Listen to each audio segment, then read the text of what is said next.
FIFA World Cup 2026, the complete documentary. Part 1, the biggest World Cup in history begins. Imagine a football tournament so enormous that it stretches across 3 countries, spans thousands of kilometers, fills 16 world-class stadiums, features 48 national teams, and delivers 104 matches over 39 unforgettable days. For the first time in the history of football, the FIFA World Cup is no longer just a tournament, it has become a global festival, unlike anything the sport has ever witnessed. Millions of fans will cross international borders, billions of viewers will tune in from every corner of the planet. New heroes will be born, lifelong dreams will come true, and somewhere, on one unforgettable night in July 2026, one nation will lift football's most coveted prize. But what makes this World Cup so different? Why did FIFA decide to completely change the tournament after nearly 3 decades? How will 48 teams compete fairly? Why are experts calling this the most ambitious sporting event ever organised? And could these changes create the greatest World Cup in football history, or its biggest challenge? Today, we're exploring everything you need to know about the FIFA World Cup 2026, from its revolutionary format to its legendary stadiums, from historic firsts to fascinating facts. This is the complete guide to the biggest World Cup ever. Before we begin, tell us in the comments, which country are you supporting in the 2026 FIFA World Cup? And if you're excited for football documentaries, history, and amazing facts from around the world, don't forget to subscribe, because we've got many more videos coming soon. Now, let's begin. A tournament that changes football forever. Every 4 years, the FIFA World Cup captures the attention of the entire planet. For 1 month, football becomes the world's common language. Children skip homework to watch matches. Families gather around televisions. Cities stop. Airports become crowded with supporters wearing their national colours. For 90 minutes, differences disappear. There is only football. Since the first FIFA World Cup in Uruguay in 1930, the competition has grown into the most watched sporting event on Earth. The 2022 World Cup in Qatar attracted more than 5 billion engagements across digital platforms and billions of television viewers worldwide, making it one of the largest sporting spectacles ever recorded. Yet despite all of its success, FIFA believed the tournament could become even bigger. For nearly 30 years, the World Cup featured 32 nations. That format produced countless unforgettable memories: Brazil's dominance, Germany's consistency, Spain's beautiful football, France's rise, Croatia's incredible journey, Morocco's historic run to the semi-finals, and of course, Lionel Messi finally completing football's greatest story in Qatar. But football itself had changed. More countries were developing elite players. More leagues were producing world-class talent. Nations that once struggled to compete were now challenging traditional football giants. FIFA faced an important question.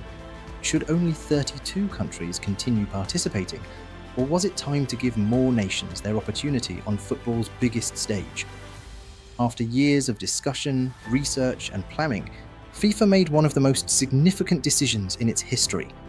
The World Cup would expand, not by a few teams, but by 16 additional nations, from 32 to 48, the biggest expansion the tournament has ever seen. It was a decision that changed football forever. 3 nations, 1 World Cup. Another historic first awaits in 2026. For the first time ever, 3 countries will jointly host a FIFA World Cup: the United States, Canada, and Mexico. Each nation brings something unique. The United States contributes enormous stadiums, world-class transportation, and experience hosting some of the planet's biggest sporting events. Canada brings passionate football supporters, modern facilities, and 2 exciting host cities eager to welcome the world. Mexico brings history, passion, tradition, and one of football's most iconic stadiums. Together, these 3 nations represent more than 500 million people. Never before has the World Cup covered such a massive geographical area. Fans could watch one match in Vancouver, another in Mexico City, and then travel to New York for the final. The distances are enormous. Some host cities are separated by more than 4,000 kilometers. Certain teams may fly several hours between matches. Organising such a tournament requires years of planning, involving airlines, hotels, transportation systems, security teams, broadcasters, volunteers, and thousands of workers behind the scenes. The logistics are almost as impressive as the football itself. 16 cities ready for history. The 2026 World Cup will be played across 16 host cities. 11 are located in the United States, 2 in Canada, 3 in Mexico. Each city has its own personality. Each stadium has its own story. Mexico City will host the opening match inside the legendary Estadio Azteca. This stadium is already part of football history. Pelé lifted the World Cup there in 1970. Diego Maradona inspired Argentina to glory there in 1986. Now, in 2026, Estadio Azteca will become the first stadium ever to host opening matches in 3 different FIFA World Cups. That achievement alone makes it one of the most legendary football venues on Earth. Meanwhile, the final will be played at MetLife Stadium in New Jersey, just outside New York City. More than 80,000 fans are expected to witness the world's greatest football match. Millions more will watch from homes, cafes, stadium fan parks, and giant public screens across the globe. One final, one trophy, one champion. Why 48 teams? At first glance, adding 16 extra teams might seem simple, but the decision affects nearly every aspect of the tournament. More teams mean more matches, more supporters, more television audiences, more opportunities for nations that have waited decades to qualify. Countries that consistently came close to reaching the World Cup now have a realistic chance of making history. For smaller football nations, qualification can completely transform the sport at home. Youth participation increases, new stadiums are built, government investment grows, sponsors arrive. Young children suddenly believe becoming an international footballer is possible. The World Cup doesn't simply crown champions, it changes the future of football in entire countries. Understanding the new format. Now comes the question almost everyone asks. How exactly will the new tournament work? Here's the answer. The 48 qualified nations are divided into 12 groups. Each group contains 4 teams. Every team plays 3 group stage matches. A victory earns 3 points, a draw earns 1 point, a defeat earns 0. Once every team has completed its 3 matches, the standings are calculated. The top 2 teams from every group automatically qualify for the knockout stage. That gives us 24 teams.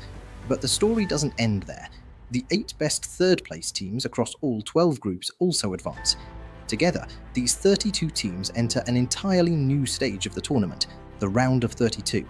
This round has never existed before in World Cup history. From here, every match becomes win or go home.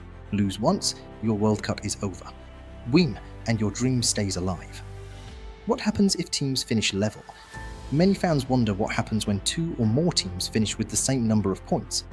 FIFA has clear tie-breaking rules. Goal difference is considered first. If teams remain level, total goals scored comes next. If they're still tied, results between the tied teams are examined. If separation is still impossible, FIFA also considers fair play points based on yellow and red cards, before using a drawing of lots as the final method. These rules may sound technical, but throughout World Cup history, tiny details have changed everything. One goal, one yellow card, even a single moment of discipline has determined whether a nation advanced or packed its bags and went home. Sometimes history is decided by the smallest margins imaginable. More matches than ever before. Previous World Cups featured 64 matches. The 2026 edition will feature 104. That's 40 additional opportunities for unforgettable drama.